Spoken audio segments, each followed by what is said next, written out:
اعوذ باللہ السمیع العلیم من الشیطان الرجیم بسم اللہ الرحمن الرحیم السلام علیکم ورحمۃ اللہ وبرکاتہ۔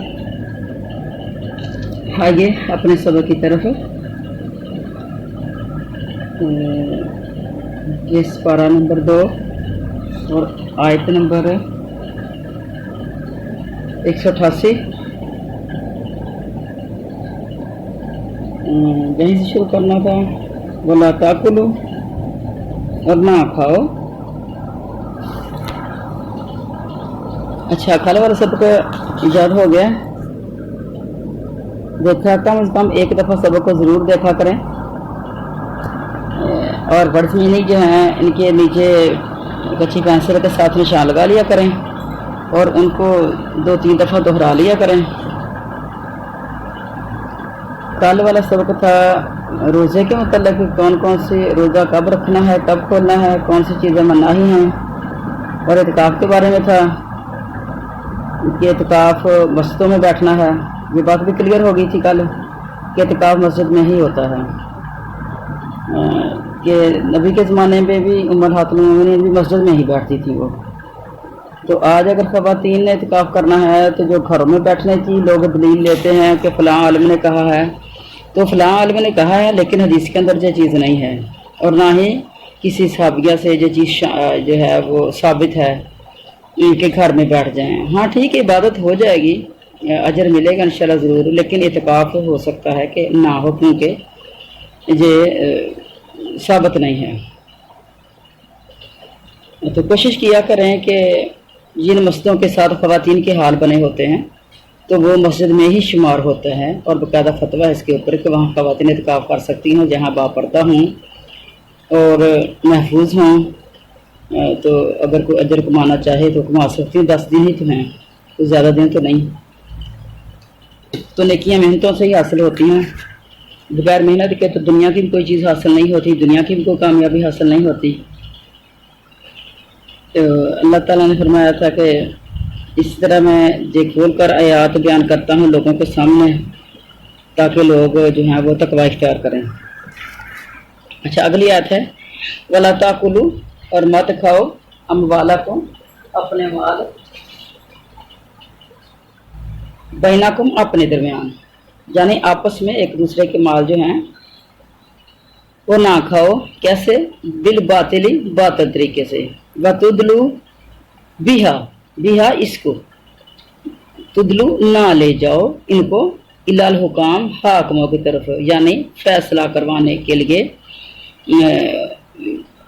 جو حکم کرنے والا، فیصلہ کرنے والا ہوتا ہے، وقت حاکم وقت جو ہوتا ہے، لتاکلوا تاکہ تم کھا جاؤ، فریقا ایک حصہ، فریقا من اموال الناس لوگوں کے مالوں میں سے، بالاسم گناہ کے ساتھ، وانتم حالانکہ تم تعلمون تم جانتے ہو۔ اچھا، جو مال میرے پاس کوئی بھی انسان جو ہو تو اس کو پتہ ہوتا ہے کہ جو مال میرے پاس ہے وہ میرا ہے کہ کسی اور کا بھی اس میں حصہ ہے، اور جو دعویٰ کرتا ہے کہ میرا مال کے اس اندر بھی حصہ ہے تو اس کا مطلب یہ ہے کہ اس کا حصہ پھر ہے۔ تو اس کے اندر یہ چیز ہے کہ آپ خود اپنے آپ کو دیکھیں کہ اگر تو اس کا بھی ہے تو اسے دے دیا جائے، اگر نہیں ہے اس کا تو 2-4 لوگوں کے سامنے بٹھا کے اس کو اچھے طریقے سے بتا دیا جائے کس طریقے سے تمہارا بنتا تھا، اب جو تمہارا نہیں بنتا۔ تو جس کا نہیں بنتا تو میرے خیال میں ایسی جگہ تو جھگڑے نہیں ہوتے، جھگڑا تو اسی جگہ پہ ہوگا جہاں کسی کا کچھ بنتا ہوگا۔ اچھا، بعض اوقات یہ زیادہ تر شرکا وہیں سے مسئلہ بنے گا، یہ اگر پراپرٹی کی طرف آئیں تو بھائی بہن بھائی ہوتے ہیں، وہ ایک دوسرے کا مال کھاتے ہیں، تو ان کو پتہ ہوتا ہے جس طرح بہنوں کو حصہ نہیں دیتے اور جا پھر کچھ نہ کچھ دے لے کے ان کو راضی کر دیتے ہیں، بہنیں چلو کہتی ہیں کہ اب چلو کیا کریں اب بھائیوں کے اس بات کا، تو چلو وہ بھی کچھ نہ کچھ راضی ہو جاتی ہیں، چلو دل سے نہ بھی ہوں تو اوپر سے راضی ہو جاتی ہیں، تو پھر بھی ان کا مال نہیں لینا چاہیے۔ اچھا، دوسری چیز کہ